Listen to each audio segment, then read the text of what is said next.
Hello, hello. Welcome to Rise Up CX Talks, the podcast where we uncover how to transform customer experience into sustainable revenue.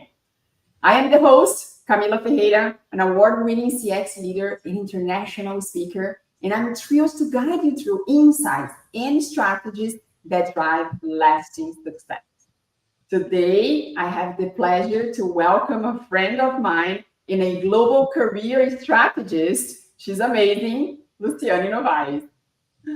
Lu, welcome to Rise Up CX Talks. With no further ado, please tell the audience a little bit about yourself. What do you do to create and drive better experiences? Oh, Cami, hello everybody. Cami, first of all, thank you so much for having me. Oh my goodness, I'm thrilled. I'm so excited to talk about this subject that I love. Employee experiences has been my life. And you are so passionate about customer experience. And again, we are together writing this. I'm passionate about employee experience and I'm excited to be here. So yes, before I start talking about myself, did you know that 83% of employees report a positive experience within the first 90 days? And after only 6 months, this number drops to 68%. Whoa. Okay, so this is related to what we'll be speaking about, the employee experience. And now going back to myself, in early stages in my career, I worked as a consultant, developing learning experiences for the large organizations in Brazil. Learning development experiences, and I spent five years working as a consultant. And after those 5 years, I decided to move to corporate, where I spent 10 years developing employee strategies that drove engagement, but not only engagement, business growth, employee retention, and reduction of turnover. And the way I do this, the way I work, and I bring experience into what I do, is through experiential learning, to gamification, experiential learning. And I'll be happy to share a little bit more about my Unlock Your Brilliance methodology. Oh, wow, my goodness. So you have such a strong background from consulting and corporate and developing your own strategy. I can't wait to hear from you all the things that you have to share with us. So, of course, that I know a little bit because of our friendship, but I'm pretty sure that our audience will get thrilled and amazed by your knowledge and your wisdom and everything that you have to share. And speaking of that, so the topic of this podcast is unlocking your brilliance. I love this topic. Talking about brilliance, talking about shining, and moreover, it's how employee experience shapes business growth. As you mentioned, I'm passionate about customer experience, and to me, customer experience cannot be delivered without employee experience. So, Lu, what is this? So tell us about unlocking your brilliance and having the employee experience at the center for business growth. Sure. So let's talk before about what is employee experience and why that is so important. And a thing that I forgot to mention as I was introducing myself, oh my gosh, I got, we are live. And I was so excited and wanted to share so many things with you that I forgot to mention that out of all this consulting and corporate experience that I have, now what I do, I am an individual consultant. I am a certified leadership coach and a career development strategist.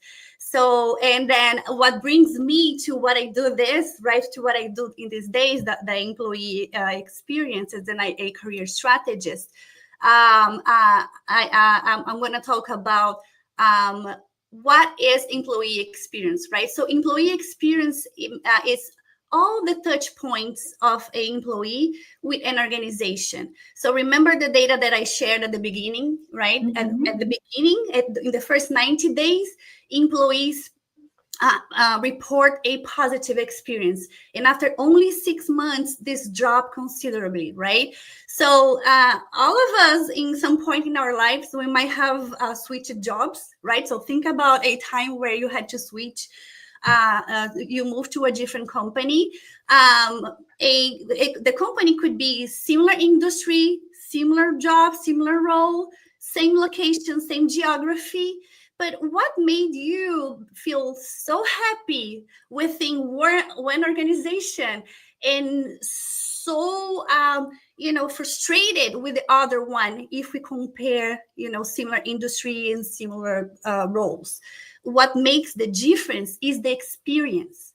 And experience is not only the onboarding, right? It's all the touch points from an employee with an organization, from the first contact, from the recruitment up to the final interview, right? Or the final conversation when the employee is leaving the organization. So all those touch points are represent the employee experience. And why employee experience is so important, right? So I listed here first high engagement, and Gallup has a survey around a 21% higher engagement. Companies with high employee experience see 21% higher profitability and 17% higher productivity, right? This is important because it increases retention. Employee with a positive EX, employee experience, are 68% less likely to leave their job. Better performance, 10% higher customer satisfaction, stronger innovation. Companies that invest in employee experience foster a culture of creativity and problem solving. So with all of that coming in, going back to the recruitment, right? The first phase, right? The first contact point with an organization through the employee lenses. I work with B2B, right, as a consultant, but I also serve the other side. I also work with B2C, right, with the clients, the employees, the leaders from the organization. And part of this population that I support are those in career transition, right? They are looking for new opportunities. And sometimes that person that is applying to a position in your organization is your client. It is your customer, right? So I see companies automating a lot of the recruitment process, reducing the human part of it. And at the end, we see the customer that is, of course, your client, but also somebody who is willing to work with your organization, to grow with your organization, being really disrespected.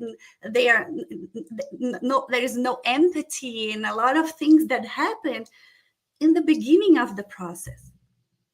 No, absolutely. I think that you touched the point, such an important point. First of all, thank you very much for clarifying what employee experience is. Sometimes I feel like we start discussing topics without calibrating the concept, right? And understanding that the employee experience starts even before you start working for a company. It actually starts when you are searching for a job. So how is the website of that particular organization? How do you treat that candidate? And I do remember once when I lived in Colombia that I was interviewing for my staff. And I always, again, being Latin, we like hugs, we like kind of a greeting. And I hosted a candidate for an interview. And at the end, it was like, wow, I felt so good. I felt so kind of a welcome. And this is not normal. I say, but it should be, right? Because at the end of the day, if we're the decision to move forward or not has nothing to do with how we're going to treat others, right? And the things that I listen moreover, and you may be very much aware of this, is that Candidates apply for a position, they never hear back from that organization. Once they do, they move forward, but the process is completely disconnected, and it starts creating and shaping an image of that organization. Exactly. Right? That will definitely impact the entire employee experience. If we translate this to customer, it's exactly the same thing. Mm-hmm. Once we are pitching, when we are kind of approaching a client with our solution, with our product or our solution, it's the same thing. How are you going to do this? Right? And how many times you have decided to buy something by how you were treated, by your early experience? Right? I have here kind of a comment. The best design CX programs would fail without empowered employees. I love this. I'm going to put on this screen because I do love the comment. Beyond timely appreciation and compensation, recruitment, training, communication, feedback, and career development are other considerations companies should pay attention to for a complete employee journey. I love it. Yes. It's perfect, right? So, yes, thank you very much for sharing this. And of course, that once you have more engaged, happier employees that feel respected and moreover rewarded. And rewarded, we are not just talking about money, right? Feel rewarded in a sense that this person is being taken care of. This person is being developed. How do you translate this, Lou, into business impact? Okay, I love the question. And I'm going to invite you all to think about your vacation, right? When you were on vacation. So the hospitality industry, right? Because what I hear some companies is that, oh my goodness, how can I attend all my employees' demands? So again, we are not asking you. You don't need to make your employees happy. You need to provide them the tools for them to perform in a healthy environment where they feel cared of, where they feel valued, where they have the tools to perform, right? So going back to the hospitality, when you are on vacation, it's about experience. Since the check-in, right? When you go to a hotel, since the entry, as you all enter the hotel and you have that whole experience, and you have someone saying good morning to you, good afternoon, looking at your eyes, and then you have the check-in experience, and then you come to your bedroom and you feel what? Welcome. Right? You feel welcome. You feel that they took care of you. They value your presence there, right? So when you have a good experience, that you remember that, you feel that, and then what you do, you advocate for that. You mention to your friend, to your mom, you talk to everybody about that experience that you have.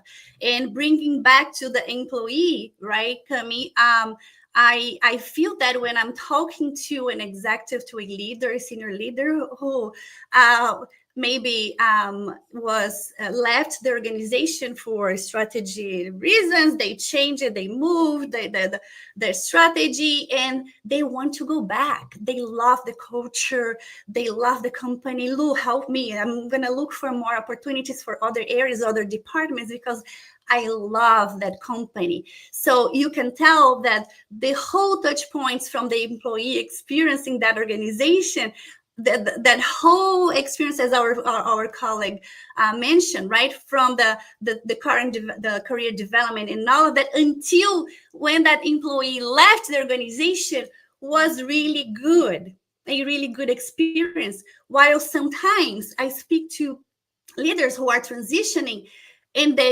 their face expression change when they talk about the organization. They feel the pain.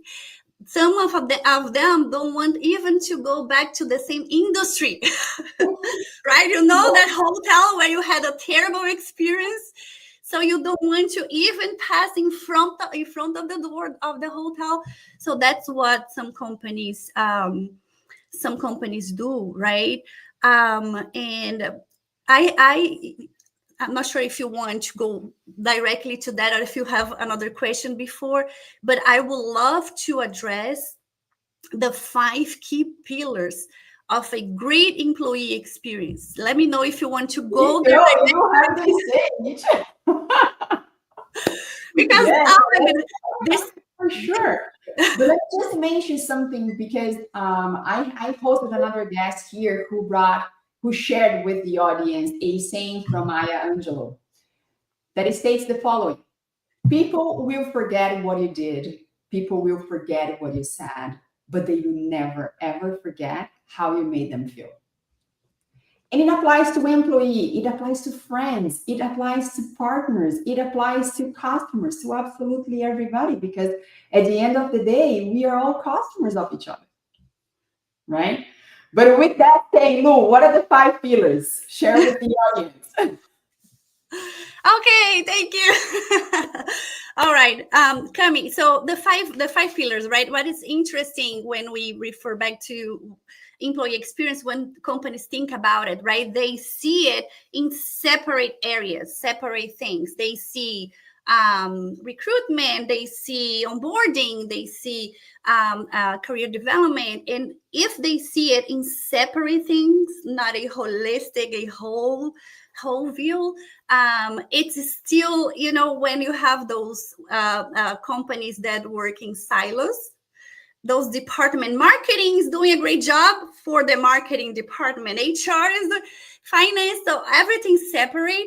It's the same thing when you see employee experience in separate pieces, right? You got to see it as a whole.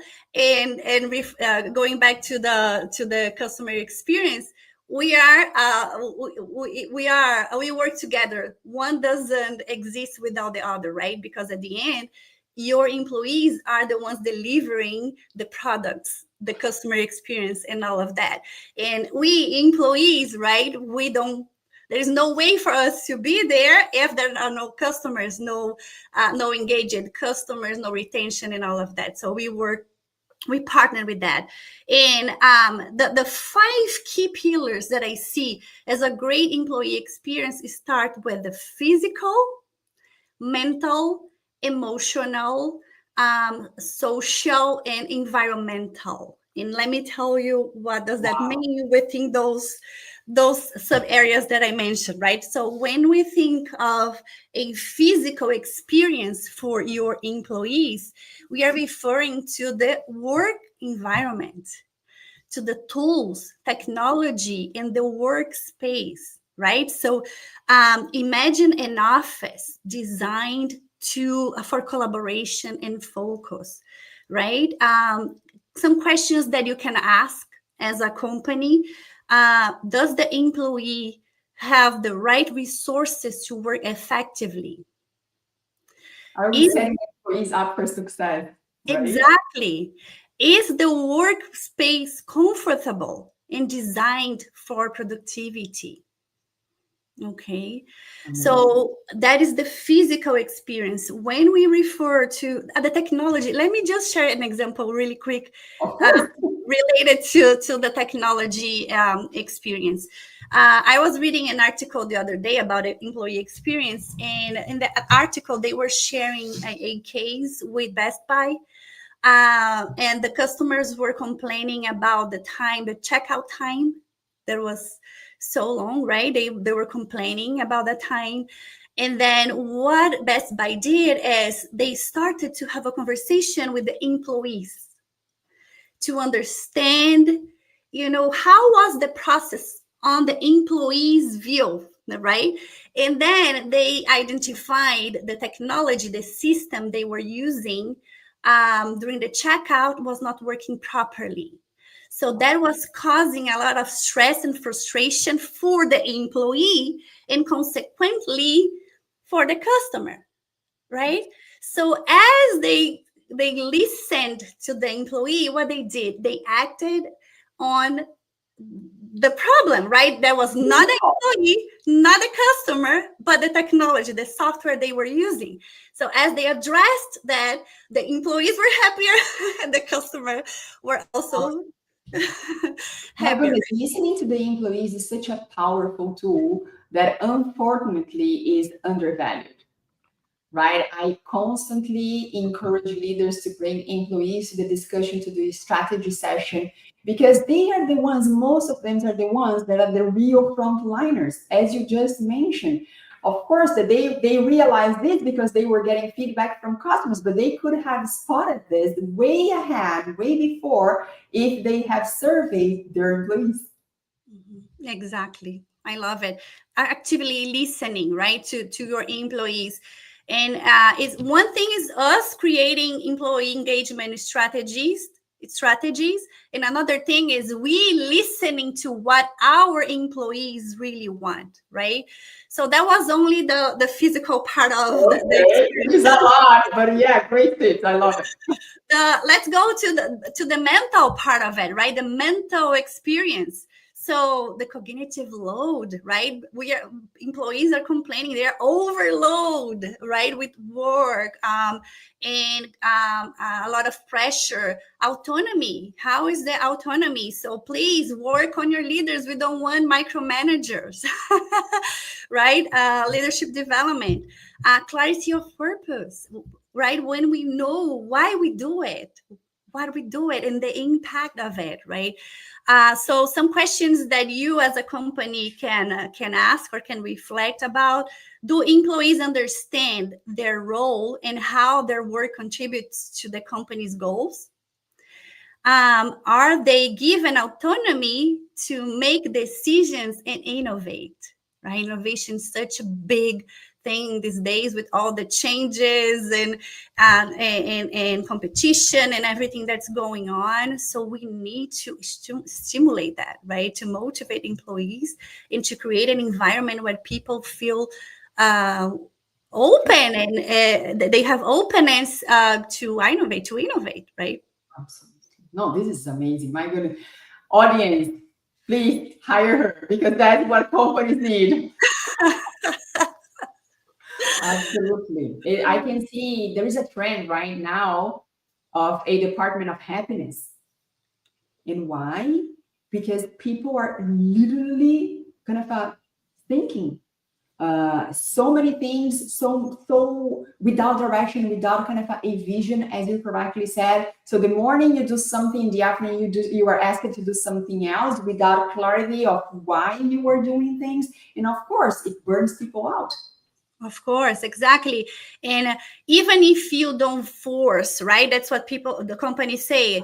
I don't ask my employees to work during their vacation time, during their weekends or extra hours, but your managers are sending messages to them during vacation time, during their time off, right? So again, if your manager, your leader is doing it, or you were the one doing it, imagine the mental pressure these employees are getting, right? So, and then we are moving to the third experience, which is emotional experience, a sense of belonging, appreciation, recognition, and psychological safety, right? Yes. And some questions you could ask as a company: do employees feel valued and appreciated? Do they trust their leaders and co-workers, right? And Do they truly trust? exactly. Right? Do they have space to express themselves, their ideas?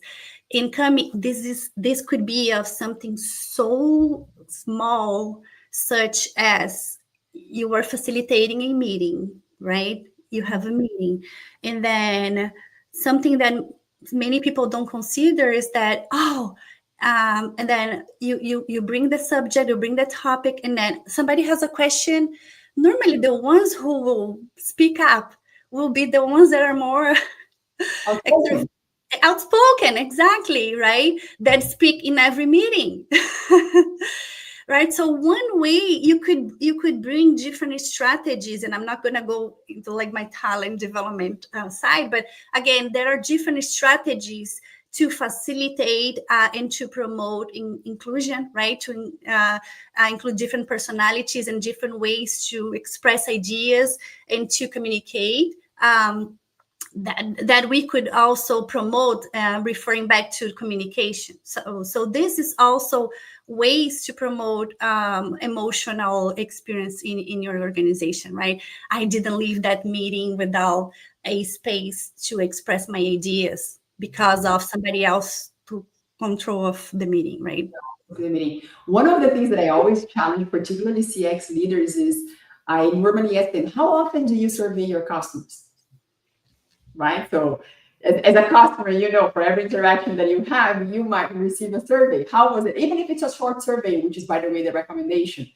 But then I was like, no, we have this process in place. We survey our customers. Everything is set. Fantastic. How often do you survey your employee? Right? Because I do remember when in corporate, when you have Great Place to Work survey or any other big survey, there is a lot of communication and awareness and to drive engagement. But it's not about this. As you correctly said, it's about creating spaces where different profiles of employees feel comfortable to speak up. If you have someone that is more outspoken, fantastic. This person, you go and chase her or his communication channel. But if you are not so outspoken, if you are more introverted, what are the channels? How can you share what is actually going on behind the scenes? Do companies actually offer this to the different types of profiles? This is so important. And again, how often you as a leader survey the happiness level or the experience level of your team? It doesn't have to be complex. Like, it's not complex for a CSAT, for a regular customer survey, but it must be there.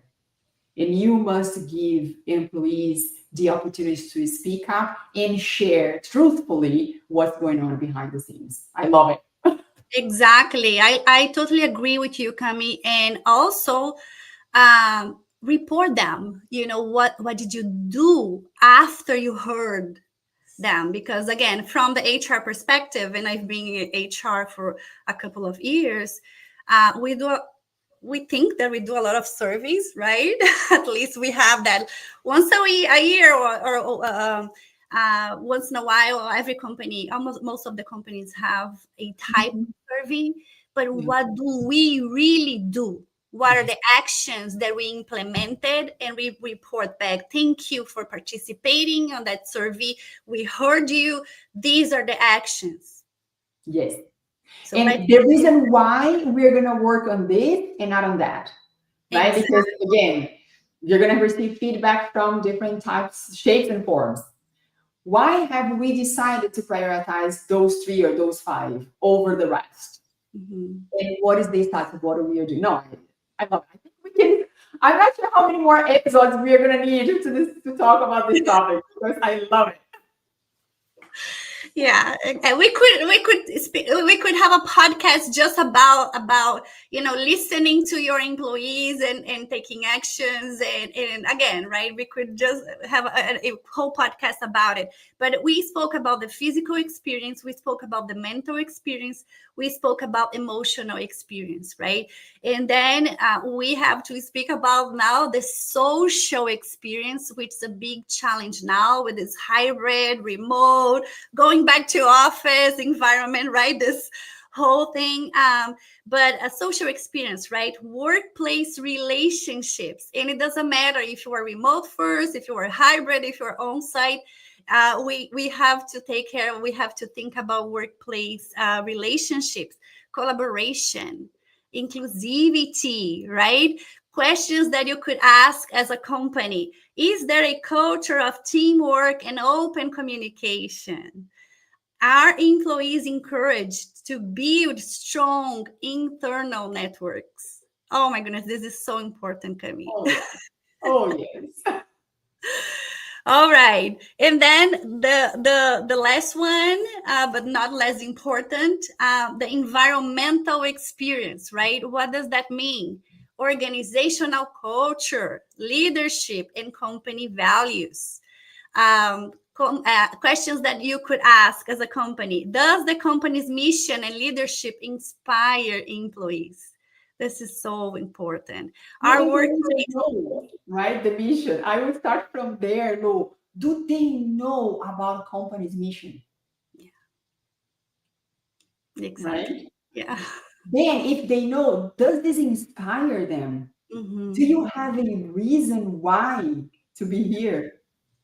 Yeah, exactly. Mm. And even sometimes that question, right? Why you work? Why did you work here for the first? Why did you come to work here, right? At that glance, why did you want to work here?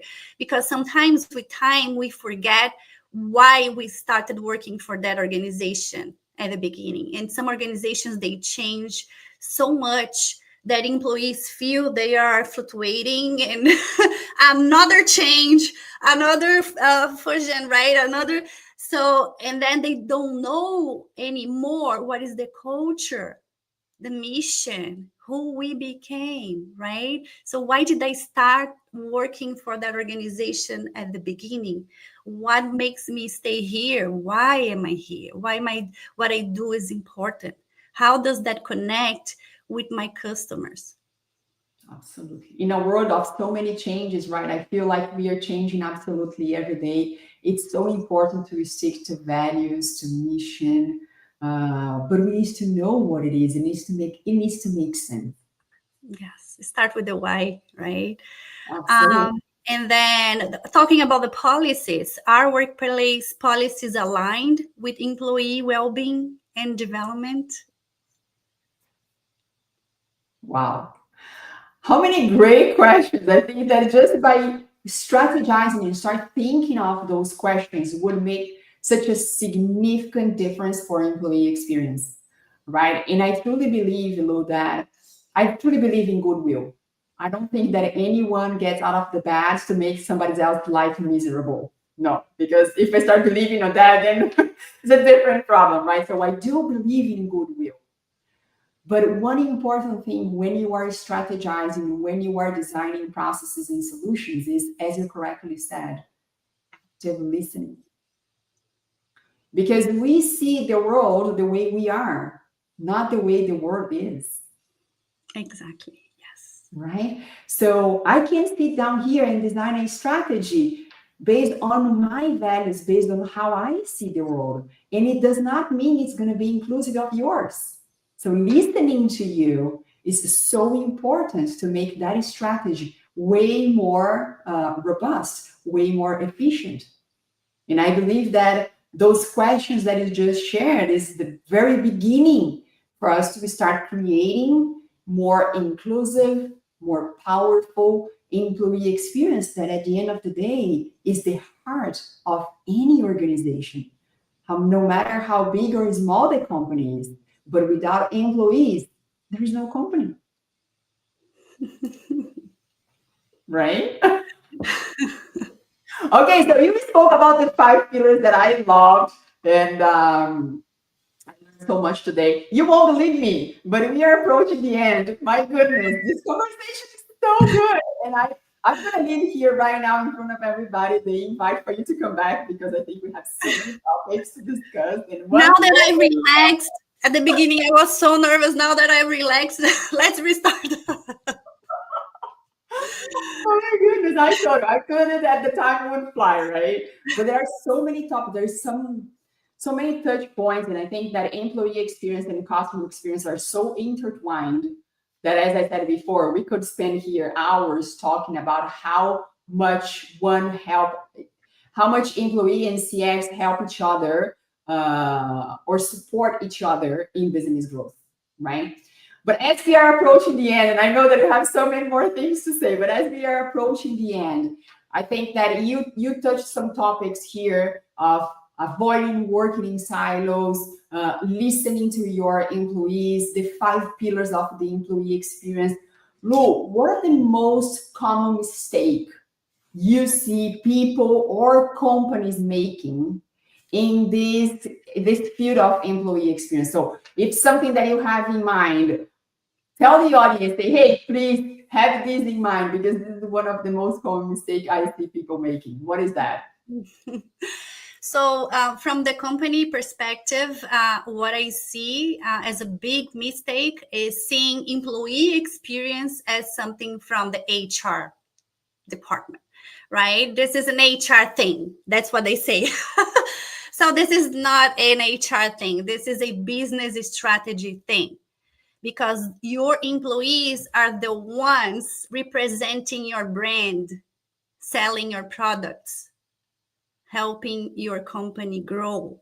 So this is not an HR thing. This is a business strategy thing, employee experience.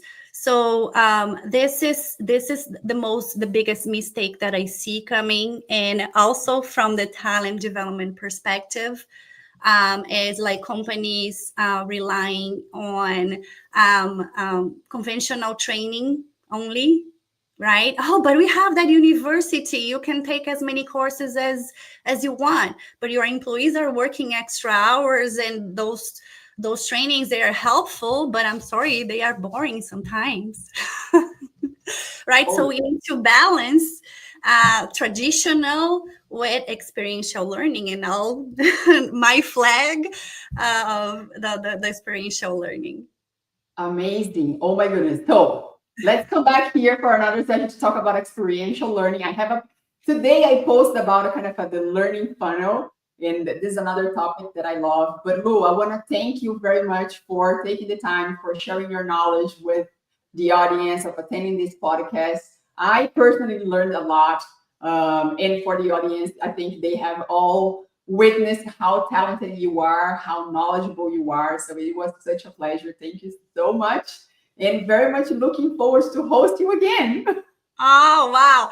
Thank you so much for having me, Cami. I love talking about this subject. As you saw, I didn't even mention about the Unlock Your Brilliance methodology, but I'll come back whenever you call me. I'm going to be ready for you. Thank you for the opportunity. Absolutely. You're always welcome here. Thank you so much, and see you next episode.